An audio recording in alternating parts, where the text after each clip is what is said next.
ವಿನಾಶಗಳಲ್ಲಿ ಕೆಲವೊಂದು ಕಡೆ ವಿನಾಶಗಳು ನಡೀತಾನೆ ಇರುತ್ತೆ. ನಮಗ್ ಗೊತ್ತಿರೋ ಗ್ಯಾಲಕ್ಸಿನಲ್ಲಿ ನಾವು ಸುತ್ತಮುತ್ತ ನೋಡ್ತಾ ಇರುವಂತ ವಿನಾಶಗಳ ಬಗ್ಗೆ ನಾವು ತಿಳ್ಕೊಂಡಿರ್ತೀವಿ. ಅದ್ರ ಜೊತೆಗೆ ಭೂಮಿ ಮೇಲೆ ಆಗ್ತಾ ಇರುವಂತ ವಿನಾಶಗಳು, ವೇರಿಯೇಷನ್ಗಳ ಬಗ್ಗೆ ಕೆಲವೊಂದು ಮಾಹಿತಿಗಳ ಮೂಲಕ ನಾವು ತಿಳ್ಕೊಳ್ತಾ ಇದ್ದೀವಿ. ಇದನ್ನ ಬಿಟ್ಟು ನಮ್ಮ ಗ್ಯಾಲಕ್ಸಿ ಬಿಟ್ಟು ಬೇರೆ ಬೇರೆ ಕಡೆ ವಿನಾಶಗಳು ನಡೀತಾನೆ ಇರುತ್ತೆ, ನಕ್ಷತ್ರಗಳು ಸ್ಫೋಟ ಆಗ್ತಾನೆ ಇರುತ್ತೆ. ಅಂತ ವಿಷಯಗಳನ್ನು ನಾವು ತಿಳ್ಕೊಬೇಕಾಗತ್ತೆ. ಅದರಿಂದ ಕೂಡ ನಮ್ಮ ಭೂಮಿ ಮೇಲೆ ಆಗುವಂತ ಇಂಪ್ಯಾಕ್ಟ್ಗಳನ್ನ ಕೂಡ ತಿಳ್ಕೊಬೇಕಾಗತ್ತೆ. ಅದರಲ್ಲಿ ವೀರ ಬ್ರಹ್ಮೇಂದ್ರ ಸ್ವಾಮಿಗಳ ಕಾಲಜ್ಞಾನದಲ್ಲಿ, ಇನ್ನ ಶರಣರ ಕಾಲಜ್ಞಾನದಲ್ಲಿ, ಇನ್ನ ಅಚ್ಯುತಾನಂದ ದಾಸ್ ಅವರ ಭವಿಷ್ಯ ಮಾಲಿಕದಲ್ಲಿ ತಿಳಿಸಿದ್ದು ಎರಡನೇ ಸೂರ್ಯ ಮೂಡುತ್ತಾನೆ ಅಂತ ಹೇಳಿದ್ರು. ಎರಡನೇ ಸೂರ್ಯ ಅಂದ್ರೆ ಇನ್ನೊಂದು ಸೂರ್ಯ ಬರುತ್ತಾ ಅಂದ್ರೆ ಹಗಲಿನಲ್ಲಿ ನಕ್ಷತ್ರ ಕಾಣೋದು ಸೂರ್ಯ ಒಂದೇ, ಅದೇ ರೀತಿ ಇನ್ನೊಂದು ಯಾವ್ದಾದ್ರು ನಕ್ಷತ್ರ ಕಾಣುತ್ತಾ ಅಂತ ಕೆಲವೊಬ್ಬರಿಗೆ ಡೌಟ್ ಆಗಿತ್ತು. ಅದಕ್ಕೆ ಉತ್ತರ ಅಂದ್ರೆ ಅದರಲ್ಲಿ ಕೆಲವೊಂದು ಪ್ರೋಗ್ರಾಮ್ಗಳಲ್ಲಿ ನಾವು ತಿಳಿಸಿದೀವಿ. ಬೆಟೆಲ್ ಜ್ಯೂಸ್ ಇದು ಬಂದು ಒಂದು ನಕ್ಷತ್ರನೇ, ಇದರ ಆಯಸ್ಸು ಮುಗಿತಾ ಬಂದಿದೆ. ಈಗ ಆಲ್ರೆಡಿ ನಮಗ್ ಗೊತ್ತಿರೋ ಹಂಗೆ ನೆಹರು ತಾರಾಲಯದಲ್ಲಿ ಕೆಲಸ ಮಾಡ್ತಾ ಇದ್ದಂತ ಡಾಕ್ಟರ್ ಶೈಲಜಾ ಅವರು ಪಬ್ಲಿಷ್ ಮಾಡಿರೋ ಒಂದು ಆರ್ಟಿಕಲ್ ಬೇಸ್ ಮೇಲೆ ಹೇಳೋದಾದ್ರೆ 2024 ಎಂಡ್ನಲ್ಲಿ ಈ ನಕ್ಷತ್ರ ಸ್ಫೋಟ ಆಗುತ್ತೆ. ಈಗ ಆಲ್ರೆಡಿ ಸೈಂಟಿಸ್ಟ್ಗಳು ಅದನ್ನ ಹೆಚ್ಚು ಕಡಿಮೆ ಕನ್ಫರ್ಮ್ ಮಾಡ್ತಾ ಇದ್ದಾರೆ. ಆಗೋಬಹುದು, ಇದು 99% ಅಂತ ಹೇಳ್ತಾ ಇದ್ದಾರೆ. 1% ವೇರಿಯೇಷನ್ ಆಗ್ಬೋದು. ಆ ಟೈಮ್ಗೆ ಆಗುತ್ತಾ ಇಲ್ಲ ಸ್ವಲ್ಪ ಲೇಟ್ ಆಗುತ್ತಾ ಎಕ್ಸಾಕ್ಟ್ ಆಗಿ ಅವರು ಡೇಟ್ ಕೊಡೋದಕ್ಕೆ ಆಗ್ತಾ ಇಲ್ಲ. ಆದ್ರೆ ನಮಗೆ ಕಾಲಜ್ಞಾನಿಗಳು ತಿಳಿಸಿರೋ ಮಾತುಗಳು ನಿಜ ಆಗ್ತಾ ಇದೆ ಅನ್ನೋದಕ್ಕೆ ಇದು ಸಾಕ್ಷಿ.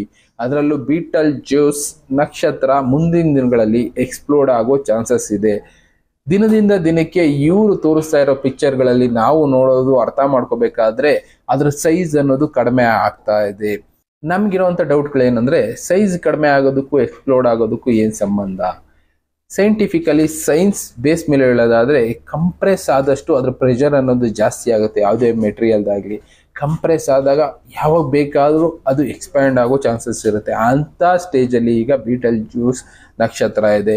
ಇದು ಪೂರ್ತಿಯಾಗಿ ಡಿಮ್ ಆಗ್ತಾ ಇದೆ. ಇದರ ಬೆಳಕು ಆಚೆ ಬರ್ತಾ ಇದ್ದಂತ ಬೆಳಕನ್ನ ಇದು ಕಳ್ಕೊಳ್ತಾ ಇದೆ.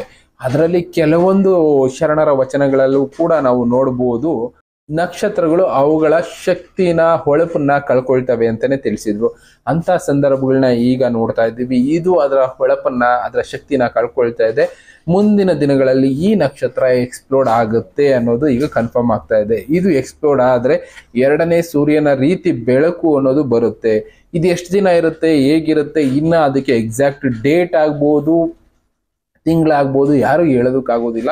ಏಕೆಂದ್ರೆ ಅದು ನಮ್ಮ ಭೂಮಿಯಿಂದ ಲಕ್ಷಾಂತರ ಕಿಲೋಮೀಟರ್ ದೂರದಲ್ಲಿರೋದ್ರಿಂದ ಅದ್ರ ಬಗ್ಗೆ ಎಕ್ಸಾಕ್ಟ್ ಆಗಿ ಹೇಳೋದಕ್ಕಾಗದೇ ಇದ್ರು ಸೈಂಟಿಸ್ಟ್ಗಳು ಒಂದೊಂದು ಆಧಾರದ ಮೇಲೆ ಅವ್ರು ಹೇಳ್ತಾ ಇರೋದು ಇನ್ನೇನು ಹತ್ರದಲ್ಲಿ ಅಂತ ಹೇಳ್ತಾ ಇದ್ದಾರೆ. ಹತ್ರದಲ್ಲಿ ಎಂದಾಗ ನಮಗೆ ಸಿಗೋ ಲೆಕ್ಕಾಚಾರ, ಈಗ ಡಾಕ್ಟರ್ ಶೈಲಜಾ ಅವರು ಪಬ್ಲಿಷ್ ಮಾಡಿರೋ ಆರ್ಟಿಕಲ್ ಲೆಕ್ಕಾಚಾರ ಹಾಕೋದಾದ್ರೆ ಸುಮಾರು 1 ವರ್ಷ 2024 ಎಂಡಲ್ಲಿ ಇಲ್ಲ 25 ಆ ರೇಂಜಲ್ಲಿ ಈ ನಕ್ಷತ್ರ ಎಕ್ಸ್ಪ್ಲೋಡ್ ಆಗಬಹುದು ಅಂತ ಇವ್ರದೊಂದು ಲೆಕ್ಕಾಚಾರದಲ್ಲಿ ಹೇಳಿದ್ದಾರೆ. ಈ ರೀತಿ ಇನ್ನ ಸೈಂಟಿಸ್ಟ್ಗಳು ಲೆಕ್ಕಾಚಾರ ಮಾಡ್ತಾ ಇರ್ತಾರೆ. ಮುಂದಿನ ದಿನಗಳಲ್ಲಿ ಹೆಚ್ಚು ಕಡಿಮೆ ಡೇಟ್ನು ಅವ್ರು ಕೊಡಬಹುದು. ಈ ರೀತಿ ಈ ಡೇಟ್ಗೆ ನಕ್ಷತ್ರ ಎಕ್ಸ್ಪ್ಲೋಡ್ ಆಗುತ್ತೆ, ನೋಡೋರು ನೋಡ್ಬೋದು ಅಂತ. ಕೆಲವೊಂದು ಸಲ ಈ ನಕ್ಷತ್ರ ಎಕ್ಸ್ಪ್ಲೋಡು ಕೆಲವೊಂದು ಭೂಭಾಗಕ್ಕೆ ಕಾಣಿಸ್ಬೋದು, ಕಾಣಿಸ್ತೇನೆ ಇರ್ಬೋದು. ಅದ್ರ ಜೊತೆಗೇನೆ ನಾವು ಮೊನ್ನೆ ಕೂಡ ಒಂದು ಪ್ರೋಗ್ರಾಮ್ ಅಲ್ಲಿ ನಿಮಗ್ ತಿಳಿಸುವಂತ ಒಂದು ಪ್ರಯತ್ನ ಮಾಡಿದ್ದೀವಿ. ಸೂರ್ಯಮಂಡಲದಿಂದ ಒಂದು ದೊಡ್ಡ ಮಟ್ಟದ ಬೆಳಕು ಮತ್ತೆ ಶಬ್ದ ಕೇಳಿ ಬರುತ್ತೆ, ಅದರಿಂದ ಕೂಡ ಭೂಮಿಗೆ ತೊಂದರೆ ಆಗುತ್ತೆ ಅಂತ. ಅದು ಇದೇ ಆಗಿರ್ಬೋದೇನೋ, ಇನ್ನ ಎಕ್ಸಾಕ್ಟ್ ಆಗಿ ನಮಗೂ ಗೊತ್ತಿಲ್ಲ. ಆ ವಿಷಯಗಳ ಬಗ್ಗೆ ನಾವು ತಿಳ್ಕೊಳ್ತಾ ಇರ್ತೀವಿ, ನಿಮಗೂ ತಿಳಿಸ್ತಾ ಇರ್ತೀವಿ. ನಿಮ್ಗೆ ಇದ್ರ ಬಗ್ಗೆ ಜಾಸ್ತಿ ವಿಷಯಗಳು ತಿಳಿತಾ ಇದ್ರೆ ನಮಗೂ ತಿಳಿಸುವಂತ ಒಂದು ಪ್ರಯತ್ನ ಮಾಡ್ತಾ ಇರಿ. ನಮ್ಮ ಕೈಲಾದಷ್ಟು ವಿಷಯಗಳನ್ನ ತಿಳ್ಕೊಂಡು ನಾವು ನಿಮಗೆ ತಿಳಿಸ್ತಾ ಇರ್ತೀವಿ. ಅದರಲ್ಲಿ ನಮ್ಮ ಕೈಲಾದಷ್ಟು ನಾವು ತಿಳ್ಕೊಳ್ತಾ ಇರ್ತೀವಿ, ಅಧ್ಯಯನ ಮಾಡ್ತಾ ಇರ್ತೀವಿ. ನಮಗ್ ಸಪೋರ್ಟ್ ಮಾಡೋರು 100 ಜನ ಸಪೋರ್ಟ್ ಮಾಡ್ತಾ ಇದ್ದಾರೆ, ಮೇಲ್ಗಳ ಮೂಲಕ ಇಲ್ಲ ವಾಟ್ಸಪ್ ಮೂಲಕ ನಮಗೂ ಕೆಲವೊಂದು ವಿಷಯಗಳನ್ನ ತಿಳಿಸ್ತಾ ಇದ್ದಾರೆ. ಆ ವಿಷಯಗಳನ್ನ ನಿಮ್ಮ ಜೊತೆ ಶೇರ್ ಮಾಡೋ ಕೆಲಸ ನಾನು ಮಾಡ್ತಾ ಇದ್ದೀನಿ. ಅದರಲ್ಲಿ ಬೀಟಲ್ ಜ್ಯೂಸ್ ಇದು ತುಂಬಾನೇ ಡಿಮ್ ಆಗ್ತಾ ಇದೆ ದಿನದಿಂದ ದಿನಕ್ಕೆ. ಇನ್ನ ಕೆಲವು ತಿಂಗಳುಗಳಲ್ಲಿ ಈ ನಕ್ಷತ್ರ ಅನ್ನೋದು ಎಕ್ಸ್ಪ್ಲೋಡ್ ಆಗುತ್ತೆ. ಹೌದು, ಇದರಿಂದ ಭೂಮಿಗೆ ಕೂಡ ಇಂಪ್ಯಾಕ್ಟ್ ಆಗುತ್ತೆ. ಈಗ ಎರಡನೇ ಸೂರ್ಯ ಕಾಣಿಸಿದ್ಮೇಲೆ ಭೂಮಿ ಮೇಲೆ ವಿನಾಶ ಅನ್ನೋದು ಶುರು ಆಗುತ್ತೆ ಅಂತ ಕಾಲಜ್ಞಾನಿಗಳು ಬರೆದು ಬಿಟ್ಟಿದ್ದಾರೆ. ಅದು ಹೆಚ್ಚು ಕಡಿಮೆ ನಡೆಯುತ್ತೆ. ಆ ವಿನಾಶ ಈ ಎಕ್ಸ್ಪ್ಲೋಷನ್ ಆದ ಮೇಲೆ ಶುರು ಆಗಬಹುದಾ ಅಂತ ಒಂದು ಕ್ವಶನ್ ಮಾರ್ಕ್ ಉಳ್ಕೊಳ್ಳುತ್ತೆ. ಆ ಕ್ವಶನ್ಗೆ ಆನ್ಸರ್ ಅನ್ನೋದು ಅದು ಆಗೋ ಟೈಮ್ನಲ್ಲಿ ಮಾತ್ರ ಗೊತ್ತಾಗುತ್ತೆ. ಯಾವಾಗ ಆಗುತ್ತೆ ಅಂತ ಎಲ್ಲರಿಗೂ ಟಕ್ ಅಂತ ಒಂದು ಕ್ವಶನ್ ಮಾರ್ಕ್ ಬಂದ್ಬಿಡುತ್ತೆ. ತುಂಬಾ ಜನ ಕಮೆಂಟ್ಸ್ ಅಲ್ಲಿ ಕೇಳ್ತಾ ಇರ್ತೀರಾ, ಯಾವಾಗ ಆಗುತ್ತೆ, ಡೇಟ್ ಹೇಳಿ ಅಂತ. ಸೈಂಟಿಸ್ಟ್ಗಳೇ ಅದ್ರ ಬಗ್ಗೆ ಡೇಟನ್ನ ಹೇಳೋದಕ್ಕೆ ಕಷ್ಟಪಡ್ತಾ ಇದ್ದಾರೆ. ಕಾರಣ ಇಷ್ಟೇ, ಅದು ಭೂಮಿಯಿಂದ ಲಕ್ಷಾಂತರ ಕಿಲೋಮೀಟರ್ ದೂರದಲ್ಲಾಗುವಂಥ ಸನ್ನಿವೇಶಗಳು ಆಗಿರೋದ್ರಿಂದ ಎಕ್ಸಾಕ್ಟ್ ಡೇಟು ಮಂತು ಯಾರೂ ಕೂಡ ಹೇಳೋದಕ್ಕಾಗೋದಿಲ್ಲ. ಆವ್ರೇಜ್ ಆಗಿ ಈ ಇಯರ್ನಲ್ಲಿ ಆಗಬಹುದು ಅಂತ ಅಷ್ಟೇ ಹೇಳ್ಬೋದು. ಆಗಿನ ಕಾಲಜ್ಞಾನಿಗಳು ಕೂಡ ಬರ್ದಿರೋದೇ ಈ ಟೈಮಿಂದ ಈ ಟೈಮ್ನಲ್ಲಿ ಆಗುತ್ತೆ ಅಂತ ಬರ್ದಿದ್ದಾರೆ. ಎಕ್ಸಾಕ್ಟ್ ಆಗಿ ಇದೇ ಡೇಟ್ಗೆ ಆಗುತ್ತೆ ಅಂತ ಯಾರು ಕೂಡ ಬರ್ದಿಲ್ಲ. ಕಾರಣ ಇಷ್ಟೇ, ಭೂಮಿಯಿಂದ ಲಕ್ಷಾಂತರ ಕಿಲೋಮೀಟರ್ ದೂರದಲ್ಲಿರುವಂಥ ನಕ್ಷತ್ರಗಳ ಬಗ್ಗೆ ಯಾರಿಗೂ ಗೊತ್ತಾಗೋದಿಲ್ಲ. ಅದನ್ನು ಅಧ್ಯಯನ ಮಾಡೋದಕ್ಕೆ ಎಷ್ಟೋ ವರ್ಷಗಳು ತಗೊಂಡಿರುತ್ತೆ. ಆ ಅಧ್ಯಯನದ ಬೇಸ್ ಮೇಲೆ ಅವರು ತಿಳಿಸಿರ್ತಾರೆ. ಅದು ಯಾವಾಗ ಬೇಕಾದ್ರೂ ಎಕ್ಸ್ಪ್ಲೋರ್ಡ್ ಆಗಬಹುದು, ಇಲ್ಲ ನಾಳೆ ಆಗ್ಬೋದು, ಇಲ್ಲ ಮುಂದಿನ ತಿಂಗಳಾಗ್ಬೋದು, ಮುಂದಿನ ವರ್ಷ ಆಗ್ಬೋದು. ಇಂಥದ್ದೇ ಟೈಮ್ ಅನ್ನೋದು ಸ್ಟಡಿ ಮಾಡೋದು ತುಂಬ ಕಷ್ಟ ಇದೆ.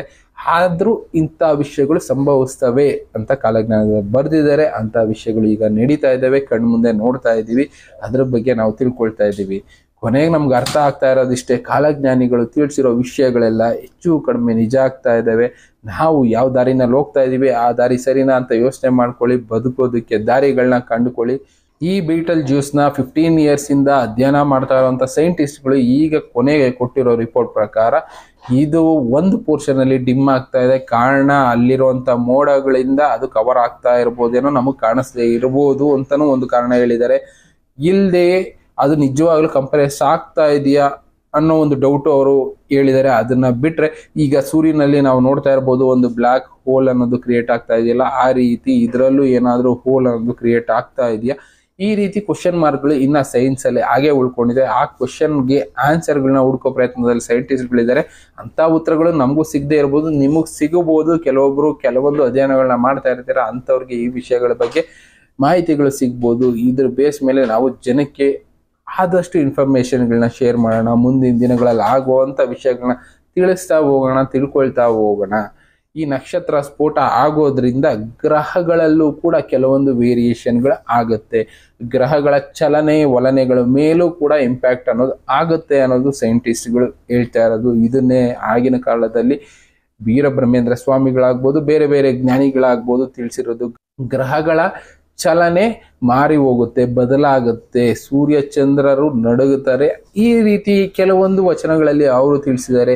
ಆ ರೀತಿ ಗ್ರಹಗಳ ಚಲನ ವಲನ ಅನ್ನೋದು ವೇರಿಯೇಷನ್ ಅಂದರೆ ಭೂಮಿ ಮೇಲೂ ಅದರ ಪ್ರಭಾವ ಅನ್ನೋದು ಬಿದ್ದೇ ಬೀಳುತ್ತೆ ಅಂತ ನಾವು ಈಸಿಯಾಗಿ ಅನ್ಕೊಂಡ್ಬಿಡ್ಬೋದು. ಕಾರಣ ಇಷ್ಟೇ, ನಾವು ಬದುಕ್ತಾ ಇರುವಂಥ ಭೂಮಿ ಕೂಡ ಒಂದು ಗ್ರಹನೇ ಆಗಿರೋದ್ರಿಂದ ಬೇರೆ ಗ್ರಹಗಳಿಗೆ ಏನು ಇಂಪ್ಯಾಕ್ಟ್ ಆಗುತ್ತೋ ಅದೇ ಇಂಪ್ಯಾಕ್ಟ್ ಭೂಮಿಗೂ ಆಗುತ್ತೆ. ಪಥಗಳು ಬದಲಾಗಬಹುದು ಇದರಿಂದ ಅಂತ ಕೆಲವೊಬ್ರು ಸೈಂಟಿಸ್ಟ್ಗಳು ಹೇಳ್ತಾ ಇದ್ದಾರೆ. ಇನ್ನು ಕೆಲವೊಬ್ರು ಏನು ಆಗದೇನೂ ಇರ್ಬೋದು, ಏಕೆಂದ್ರೆ ಲಕ್ಷಾಂತರ ಕಿಲೋಮೀಟರ್ ದೂರದಲ್ಲಿರೋದ್ರಿಂದ ಅಂತ. ಎಕ್ಸಾಕ್ಟ್ ಆಗಿ ಅದು ನಡೆಯುವ ಸಂದರ್ಭದಲ್ಲಿ ಮಾತ್ರ ನಮ್ಗೆ ಇದ್ರ ಬಗ್ಗೆ ತಿಳಿಯುತ್ತೆ. ಆ ಡೇಟ್ ಯಾವಾಗ ಅಂತ ನಾವು ಕಾಯೋಣ. ಮುಂದಿನ ದಿನಗಳಲ್ಲಿ ಸೈಂಟಿಸ್ಟ್ಗಳು ಕೊಡ್ಬೋದು ಆ ಡೇಟು ಯಾವಾಗ ಅಂತ. ಇಲ್ಲ ಅಂದ್ರೆ ಹೆಚ್ಚು ಕಡಿಮೆ ನಮ್ಗೀಗ ಆಲ್ರೆಡಿ ಆರ್ಟಿಕಲ್ ಅಲ್ಲಿ ಕೊಟ್ಟಿರೋ ಪ್ರಕಾರ ಡಿಸೆಂಬರ್ 2024 ಇಂದ ಸ್ವಲ್ಪ ಒಂದು 3-4 ತಿಂಗಳು ವೇರಿಯೇಷನ್ ಅಲ್ಲಿ ಈ ಅನಾಹುತಗಳು ನಡೀಬಹುದು ಅಂತ ಹೇಳಿದ್ದಾರೆ. ಅಲ್ಲಿಂದ ಭೂಮಿಗೆ ಇಂಪ್ಯಾಕ್ಟ್ ಆಗುತ್ತೆ ಅಂತ ಹೇಳಿದ್ದಾರೆ. ಕಾರಣ ಆಲ್ರೆಡಿ ನಮಗ್ ಗೊತ್ತು, ಎಷ್ಟೋ ಕಾರಣಗಳು ನಮ್ಮ ಭೂಮಿ ಮೇಲೆ ನಡೀತಾ ಇರೋದು. ಸೂರ್ಯನಿಂದ ಬರ್ತಾ ಇರೋ ಜ್ವಾಲೆಯಿಂದ ಭೂಮಿಗೆ ಇಂಪ್ಯಾಕ್ಟ್ ಆಗ್ಬಹುದು ಅಂತ ಹೇಳಿದಾರಲ್ಲ, ಅದೇ ರೀತಿ ಈ ನಕ್ಷತ್ರ ಸ್ಫೋಟದಿಂದ ಕೆಲವೊಂದು ಇಂಪ್ಯಾಕ್ಟ್ ಭೂಮಿ ಮೇಲೆ ಆಗೋ ಚಾನ್ಸಸ್ ಇದ್ದೇ ಇರುತ್ತೆ. ಇಂಥ ಚಾನ್ಸಸ್ಗಳು ಮುಂದಿನ ದಿನಗಳಾಗುತ್ತೆ. ಆದಷ್ಟು ಇದ್ರ ಬಗ್ಗೆ ತಿಳ್ಕೊಳ್ಳೋಣ, ನಾವು ಬದುಕೋ ದಾರಿಗಳನ್ನ ಕಂಡುಕೊಳ್ಳೋಣ ಅಂತ ಹೇಳ್ತಾ ಥ್ಯಾಂಕ್ ಯು. ಮತ್ತೆ ಸಿಗೋಣ. Good by.